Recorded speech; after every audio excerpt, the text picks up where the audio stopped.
Hello kay ma'am sa nag-mail sa akin. Nabulo na naman ako. So yun sabi niya is, balinit. Sabi niya, Hi Mema, pwede po ba mag-ask?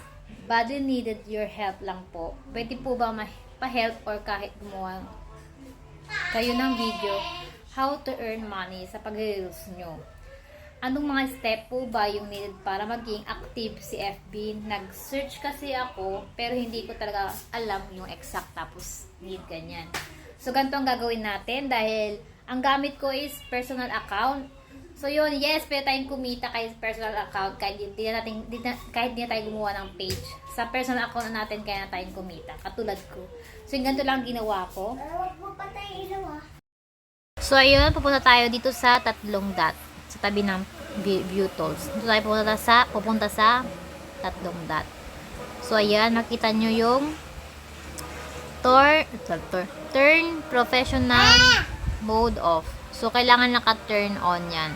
Turn on. Nakabukas, naka-on dapat itong professional mode ninyo. Para ma-monetize kayo. Ma-monetize yung mga ina-upload nyong videos. So, yun, pag naka-turn on professional mode ka na, ang gagawin mo lang is mag-upload ng videos mo. At kapag-upload ka ng videos mo, malay mo, ma-monetize ka na sa mga tools na kailangan ma-unlock mo. More on kasi ma-unlock mo kagad yung star, di ba? Masyado, mabilis na kasi yung star is 500 followers, pwede ka na magkaroon ng star.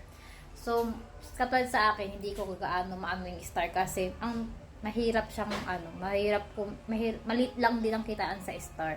So, akala nyo malaki yung kitaan sa star, maliit lang yung star. So, ang importante lang is yung ads on reels naman, mas gugustuhin ko na lang is doon ka na muna mag-focus sa in-stream ads. Yung stream ads na sinasabi ko, mahirap siyang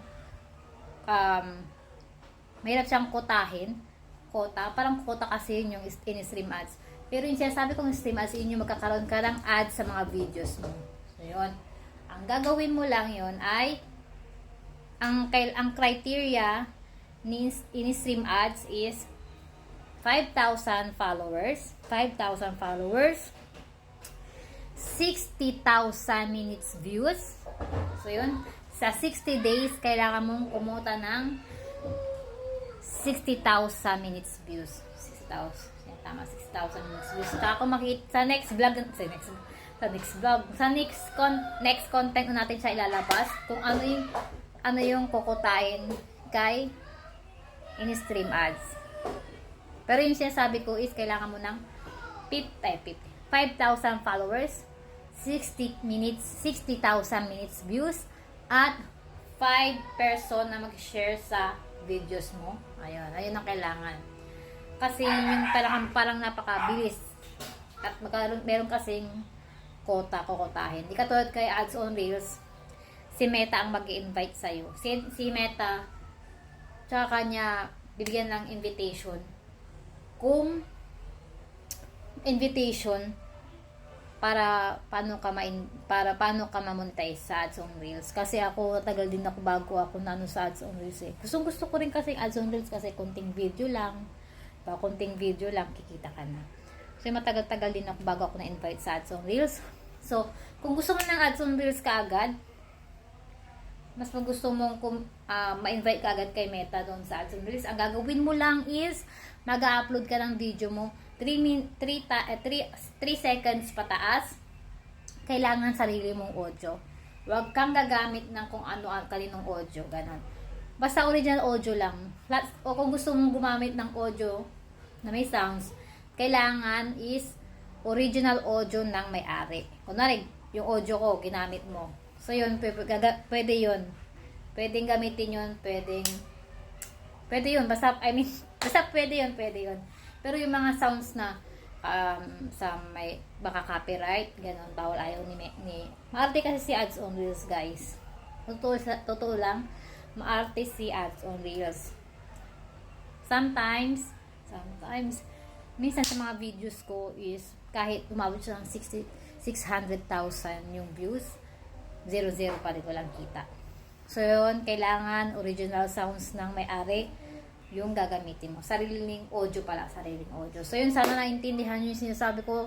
Kaya ayaw kong gumawa ng mga gantong video kasi mabilis ako magsalita. Bulbul ako. Ayan. Sobrang mabilis ko magsalita, tapos bulol pa. Parang feeling ko hindi naiintindihan. So, yun, sana na-gets nyo. Sana nakatulong ako. At sa next vlog natin, papakita ko sa inyo kung paano, ano ba ang criteria ni in-stream ads at paano ba kaagad, paano ba kumita paano mo makukota agad yung ganong kadaming 60 minutes views. Yung pinakamahirap lang eh.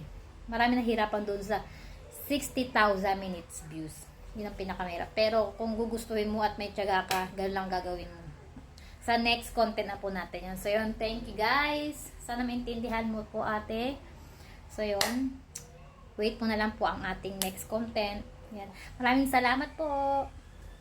So, ayun, kung naka-professional turn on ka na,